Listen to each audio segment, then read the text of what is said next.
Ngiphinde ngibingelele nabalaleli nje bonke beJazz Radio ngokuyikhulu kuyintokozo enkulu kakhulu ukuthi ngibe ingxenye yalolu hlelo namhlanje ntambama baba.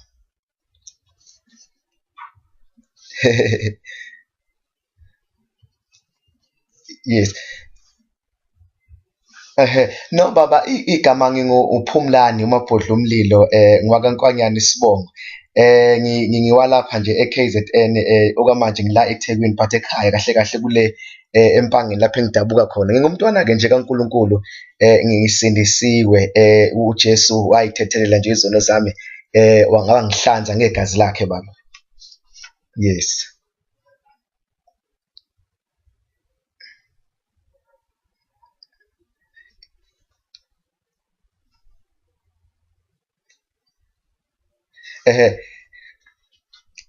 Yes, angibaqinisekise abalaleli bonke beJazz Radio ukuthi sizoba nabo nje ekuseni ngomsombuluko uLwesithathu kanye-ke noLwesihlanu ngo-6 nje ekuseni sobe sibasa umlilo sithi umuntu akaqala usuku lwakhe noNkulunkulu, eqala usuku lwakhe namandla, eqala usuku lwakhe nenkazimulo kaNkulunkulu entsha ezokwazi ukuthi umthwalo usuku lonke kuze kufike elangeni elilandela. Soba nabo nje sibakhuthaza, sibanikeza izwi elizobakha, elizobaqinisa, elizobanikeza amandla nje okuhamba endlini ngoba yizwi elifunakala kulezi insuku zabantu bezokwazi ukuthi beme baba. Yes.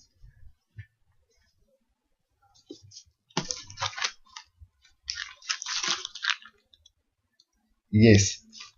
Yes. No, angibonge ngethuba leli engilitholayo njengamanje. Ngithanda nje futhi ukubingelela-ke nomlaleli lapha ekhaya, lapha-ke silela khona abasidonta kuma-inthanethi baningi kakhulu abathe bazolalela namhlanje. Ngibabingelele ey'ndaweni zonke nje lapha bakhona. Ngifisa-ke nje kafushanyana nje namhlanje ebusuku ntambama sibheke izwi likaBaba uNkulunkulu, bese-ke siyathandaza. Sizovula laphana incwadi ka-2 Samuel uchapter 9 wakhona, sifunde nje amavesi ambalwa bese-ke siyathandaza. Ngizothandaba-ke ngivele nje ngiphuthume ngithi go through lama verses akhona la. Isihloko sakhona sithi uDavide uphatha kahle uMefibhoshethi. Uvesi 1 wakhona, uDavide wathi usekhona yini osele endlini kaSawula ukuba ngale ndoda igama layo kuthiwa uMefibhoshethi. Le ndoda kwakuyindoda eyayilunyonga, lithi iBhayibheli yayingakwazi ukuhamba kahle ngenxa yesimo sayo. Abantu baze bayiqamba ukuthi uMefibhoshethi ngenxa yokuthi isimo sayo sasisihle, ibhekene nesimo esinzima esibuhlungu. Mawulandela umlando kaMefibhoshethi uyathola ukuthi kwakubalekwa naye, wase wawa owayemphethe wamwisa phansi, wase waba unyonga, wangabe sakwazi ukuhamba ngesikhathi esemncane, kodwa bamqamba igama ngenxa yesimo sakhe and bamyisa endaweni ngenxa yesimo sakhe. Ngoba kuyenzeka nathi singamakholwa siqanjwe amagama ngenxa yezimo esidlula kuzona. Abantu beze besibize ngokwesimo esikusona. Abantu mabekubheka bekhohlwe nayi igama lakho kodwa bekhuluma isimo okusona. Kodwa lithi-ke iBhayibheli le ndoda enguMefibhoshethi yayisihlaliswe endaweni ebizwa ngokuthi iLodibhari. iLodibhari mawufunda ngayo kuthiwa indawo yabantu behlazo, indawo la kwakuhlala khona abantu abangayilutho emphakathini. Kwakuyindawo okuhlala khona abantu aba-hopeless, isimo sabo esingathembisi ukuthi singaba into ethile. Kodwa sithola inkosi uDavide memeza endlini uthi usekhona yini engamenzela umusa endlini kaSawula ngenxa kaJonathani. Namhlanje ayikho into engifuna ukuyisho, ngifuna ukuthi usekhona yini uNkulunkulu angamenzela umusa ngenxa kaJesu owafa esiphambanweni. Ngoba uNkulunkulu ufuna ukwenzela abantu umusa noma kuthiwa abantu sebekhulumile ngaye, but uNkulunkulu ufuna ukumenzela, ngoba uNkulunkulu akabheki njengabantu, akabheki ukuthi abantu bakhulume bethini ngawe, akabheki ukuthi uSathane uconclude wathini ngawe, kodwa uthi uNkulunkulu mina nginamacebo amahle ngawe, uthi uNkulunkulu mina namacebo okuphumelelisa hayi kokubulala, ngoba abantu bayathanda mfowethu beconclude ngempilo yomuntu kanti uNkulunkulu akakaconclude ngaye. Abantu bayaconclude ngoMephibosheth bathi ulunyonga, ngoba lunyonga akahambe eyohlala eLodibhara, washo ukuthi baconclude sekulate, basho ukuthi baconclude uNkulunkulu useqedile ngempilo yakhe, ngoba lithi iBhayibheli kwahlala phansi ngempilo yethu kwagqitshwa kwaplena kwaqedwa. Noma umuntu engaconcluda ethi ayikho into ozoba yiyona, kodwa uthi uNkulunkulu namhlanje ebusuku usekhona yini engamenzela umusa, noma sebekubiza ngamagama, noma sebekubiza ngokuthi into engelutho, bethi umuntu wesifazane ayikho into ozoba yiyona emphakathini. Kodwa ngifuna ukuthi namhlanje uNkulunkulu ufuna ukwenzela umusa, uNkulunkulu ufuna ukukhumbula igama lakho, uNkulunkulu ufuna ukukhumbula isimo sakho. Abanye mfowethu bayahluleka nokulala ebusuku ngenxa yenhlungu ababhekene nayo, abanye abasenayo ne-self confidence ngenxa ye-pain abadlula kuyona. Kodwa ngifuna ukuthi namhlanje uJesu owafa esiphambanweni ukhumbulile, ufuna ukuzokhipha eLodibhara, ufuna ukuzokhipha lakho nabantu asebekurayithe off khona, lakho nabantu sebethe ayikho into ozoba yiyona. Kodwa ngifuna ukuthi namhlanje uNkulunkulu ukhumbule, uNkulunkulu uthe ma ehlele emazulwini wathi angeke ngivume lo mama ekhale kanje, wathi angeke ngivume lo bhuti ekhale kanje, wathi angeke ngivume le ntombazane ikhale kanje. uNkulunkulu ubonile isimo sakho. That is why uma ezofika ezokhulula Israel uthi ngibonile ukhandleka kwenu, uthi ngizwile ukhala kwenu, ngehlile. Ngifuna ukuthi bantu base South Africa uNkulunkulu esezulwini uzwile ukhala kwenu, bantu baseGoli uNkulunkulu uzwile ukhala kwenu, bantu base South Africa uNkulunkulu uzwile ukhala kwenu. Njengamanje usehlile uzongena phakathi esimeni sakho, ngoba yikho into enkulu edlula uNkulunkulu. Asikho isimo esinzima esidlula uNkulunkulu. Ngifuna ukuthi mina anginendaba ukuthi isimngaki iminyaka ukuleso simo, ngifuna ukuthi mina anginendaba ukuthi isimngaki iminyaka ungawutholi nomsebenzi ofunayo, anginendaba ukuthi isimngaki iminyaka umshado wakho ubhidli kushona phansi.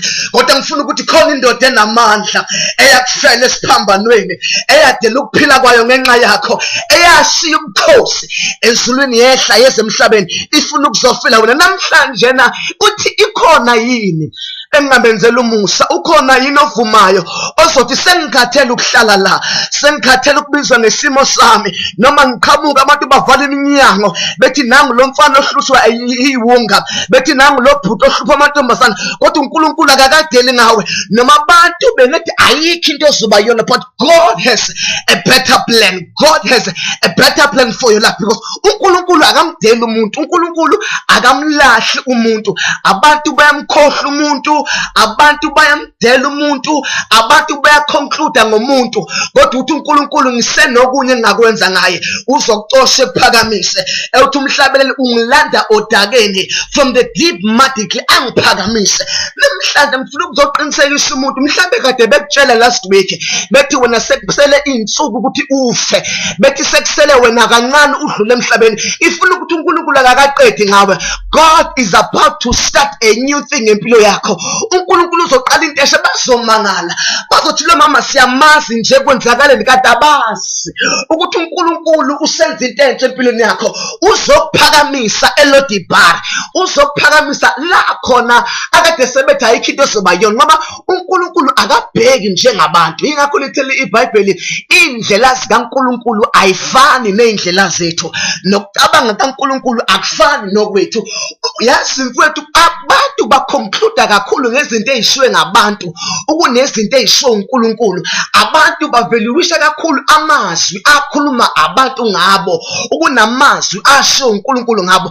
Abantu mabethi uyisahluleki, uNkulunkulu akasho ukuthi uyisahluleki. Uthi uNkulunkulu you are more than a conqueror, uthi ungaphezulu komnqobi. Ngifuna ukutshela abantu base South Africa ukuthi akasiyeke ukuthatha kakhulu amazwi ashiwe ngabantu ngathi sishiya amazwi ashiwe uNkulunkulu ngathi. Abantu kulezi insuku mfowethu bathanda kakhulu ukuthatha ukuthi umuntu uthini ngabo, bekhohlwa ukuthi uNkulunkulu uthini ngabo. Kulezi insuku abantu badumisa kakhulu izimo abadlula kuzo kunokudumisa uNkulunkulu ngaphezulu kwesimo. Umuzi umuntu ethi kunjani mfowethu athi hayi amahlala khona sihamba nawo umkhuhlane, hayi awuhambi nomkhuhlane, uhamba noNkulunkulu. Ake siye ukudumisa kakhulu ubuhlungu esidlula kubo, sidumisa uNkulunkulu esemkhonzakho. Kulezi insuku kufuneka abantu abazotshela isimo sabo ukuthi mngakanani uNkulunkulu wabo ukunesimo sabo, bethi mkhulu ongakithi kunayo sezweni, abazothi nginamandla okwenza konke ngayo uKristu ongiqinisayo. Noma sebekhulumile bangitshela, noma sebeshiya izinto eziningi ezingishonisa phansi, but I will never go down. Instead I'll go higher and higher. Ngizoqhubeka ngiyeke, because uNkulunkulu mayesephakamisa mfowethu, noma ngabe kuthiwa abantu bayathanda ukukushonisa phansi, abakwazi, ngoba into uNkulunkulu asuke yenza ayinakuvinjelwa muntu. Yingakho lizithi iBhayibheli icebo likaJehova alinakuvinjelwa. Noma ngabe abantu bayathanda ukulivimba, but they cannot stop the plan of God. Ifuna ukuthi mina, God is about to do things empilo yakho mama ulalele lapho. Ifuna ukuthi umuntu omusha olalele lapho ku-internet, God is about to start a new thing. Wena live streamayo all over, God is about to start a new thing. Get ready, because the word of the Lord is calling. Uzokubiza ufuna ukukhipha lo dibhani azokuhlalisa etafuleni lenkosi. Lithi iBhayibheli uMefibhoshethi wathathwa wasuswa lapho ayehlala khona, ngoba uNkulunkulu akabheki ukuthi ushayeke kangakanani mase efuna ukuphakamisa. uNkulunkulu akabheki ukuthi zikunethe kangakanani endleleni mase efuna ukuphakamisa, but mase efuna ukukuthatha uyangena akuthathe akususe lo dibhani. Kukhona mfowethu abantu abaphile emalodibhani, abanye baphile lodibhani emshadweni yabo, amshado yabo ingamalodibhani. Abanye baphila amalodibhani emsebenzini yabo, basemalodibhani.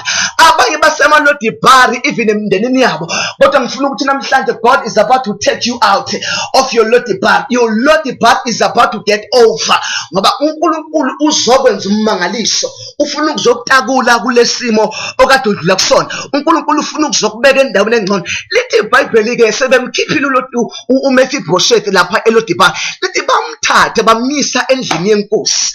Khumbula njalo le ndoda ibewunyonga, akekho befuna ukuhlala nayo, akekho beyazi, akekho befuna ukukhuluma into ephilayo kuyona. Wonke umuntu bekhuluma into negative nayo.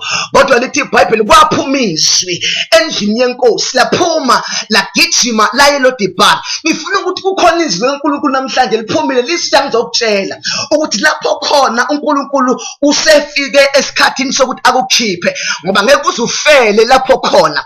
uNkulunkulu akafuni ulila, akafuni ukhale, akafuni uhlupheke, but uNkulunkulu unamacebo amahle ngawe, amacebo kuphumelela. Lalela lithi iBhayibheli bamthatha uMefibhoshethi banyuka naye bamisa endlini yenkosi. Lithi mayifika endlini yenkosi, ngoba uNkulunkulu mayesekuphakamisile ayikho into ezokuvimba. Uzongena la ebekuthiwa awungeni khona, uzohlala la ebekuthiwa ngeke uzuhlale khona, uzovulelekwa iminyango obuyitshela ukuthi ngeke izivuleke before, ngoba uNkulunkulu esekuthatha esekususa esekuphakamisa.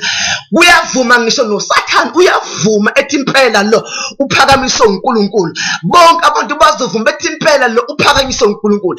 Lithi iBhayibheli wahlala etafuleni lenkosi, lithi bamboza inyawo zakho zulunyonga zangabonakala ngendwangu ebomvu, ngoba igazi likaJesu linamandla lokufihla ihlazo lakho, ngoba uJesu unamandla okufihla ihlazo abantu abakwazi ngalo. Wasusa ihlazo uMefibhoshethi akade bemazi ngalo, ngoba bonke abantu bebemazi njengomuntu owunyonga. Washo ukuthi sekufika izwi elinamandla, umusa kaNkulunkulu wamhambela. Ngifuna ukuthi namhlanje the greater grace of God, the greater grace of Jesus, the mega grace of God has come to your life.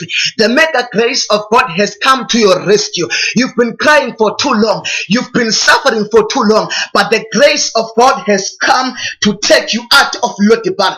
The greater things, new things are coming your way. God bless you, bantu South Africa. uNkulunkulu uzokuphakamisa lapho uhleli khona. So uhlele kakhulu Elodibar, but it is time to move over. It is time to go to the palace of the king. And udle nenkosi, udle ukudla ongazange ukudle before, ume endaweni ongazange ube kuzo before. Why? Ngoba izwi likaNkulunkulu selishilo ukuthi ukhona umuntu ofuna ukwenzela umusa, ukhona umuntu ofuna ukuphakanyisa esuswe Elodibar lapho behleli khona. Abantu laleli bonke sengiyathandaza kubo bonke abalaleli, ngifuna sithandaze kanye nabo. ngifuna ukuthandaza kanye nabangazi ukuthi badlula kuphi, angazi yini abakhalisayo, angazi yini abanye bafuna umsebenzi abawutholi. Ngifuna ukuthandaza man of God la emoyeni kusasa, abanye bekuma interview bebuye bephasile. Ngifuna ukuthandaza la over the waves, abantu bephile lapha bahleli khona emakhaya, angazi baphethwe izifo zini, but I will pray, I trust my God ukuthi our God is the unfailing God. We serve a God of miracles. Ngifuna ukuthandaza wonke amalodi bar abantu kade behleli kuwo bephume namhlanje ebusuku. Angifuna sithandaze abakhona abalalele njengamanje, ngifuna nabo bethi get ready to come out of ilodi bar abakuyona. Ake sithandazeni namhlanje ntambama. Baba, ngiyathandaza egameni lika Jesu Kristu waseNazaretha, naba abantwana bakho all over South Africa, all over the world. I don't care uNkulunkulu wethu ongcwele ukuthi uSathane kubafake kumapha amalodi bar. I don't care mongcwele ukuthi isitha sibacindezele ngane. Abanye uNkulunkulu wethu ongcwele sebefuna ukugive up in life. Abanye uNkulunkulu wethu bathi ayikho into abazoba yiyona. Abanye uNkulunkulu wethu kwa prophet amaphezulu kwamakhanda abo kwathiwa ngeke beze bebe yilutho, ayikho into ezolunga. Kodwa namhlanje ebusuku ngiyathandaza, I break the chains of the enemy, I break the yokes of the enemy upon their lives egameni lika Jesu Kristu waseNazaretha. Mighty God, I pray for lo mama, ukhulekela nangu lo mama uNkulunkulu wethu okhulekayo, izinto engenzeki, nangu lo wasisi babolilayo, akazi uzohlanganisana kuphumeni, nangu lo baba, nangu lo bhuti, nangu lo wasisi, nangu uNkulunkulu wethu lomndeni usona phansi uyabhidlika baselodi bar. uNkulunkulu wethu ongcwele namhlanje ebusuku ngiuphumlane, ngiyabalilela, ngiyabakhulekela, ngiyabathandazela, basize moya weqiniso, bakhiphe baba eyintweni abakuzo, baphulukise Jesu lapha bakhona ngegama lika Jesu Kristu waseNazaretha. Ngiyathandaza baba imndeni yonke yase South Africa, philise baba bethu ongcwele, omama bethu nobaba bethu nosisi bethu nobhuti bethu ngegama lika Jesu waseNazaretha. uNkulunkulu wethu ongcwele bayaphunyuka, ogibeli lomcuphi bayaphunyuka, ogibeli lesitha bayaphunyuka, enhluphekweni abakuyona bayaphunyuka, kuzinto ezibahluphayo bayaphunyuka, empini ababhekene nazo bayaphunyuka ngegama lika Jesu waseNazaretha. Ngiyathandaza, ngikhuluma ukuphila baba wethu namandla kwi-South Africa yonke, ngikhuluma ukuphila uNkulunkulu wethu ongcwele kuma-province onke ase-South Africa, ngikhuluma ukuphila kubo bonke abantu base-South Africa ngegama lika Jesu Kristu waseNazaretha. Siyabonga baba ukuthi they are coming out in the name of Jesus, they are coming out in the name of Jesus, they are coming out enhluphekweni yeminyaka, they are coming out ekuguleni, they are coming out. Abafuna imisebenzi, Father, I pray right now bazovuka kusasa uNkulunkulu wethu bekuma interview bazoqashwa in the name of Jesus. Abanama deal, my God, azophumelela, abanama business ideas azophumelela in the name of Jesus. I pray right now ngegama elinamandla lika Jesu Kristu waseNazaretha. Siyabonga uNkulunkulu wethu ongcwele in Jesus mighty name.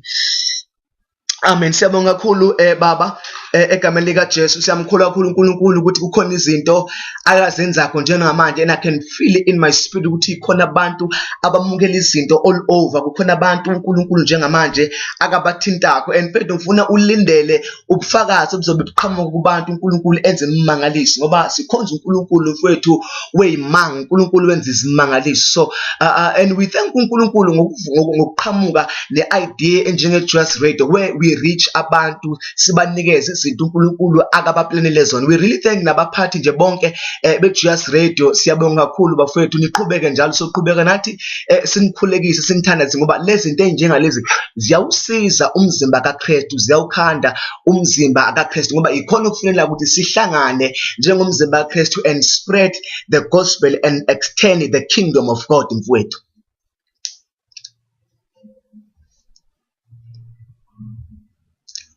Yes, mega grace all over. It's mega grace.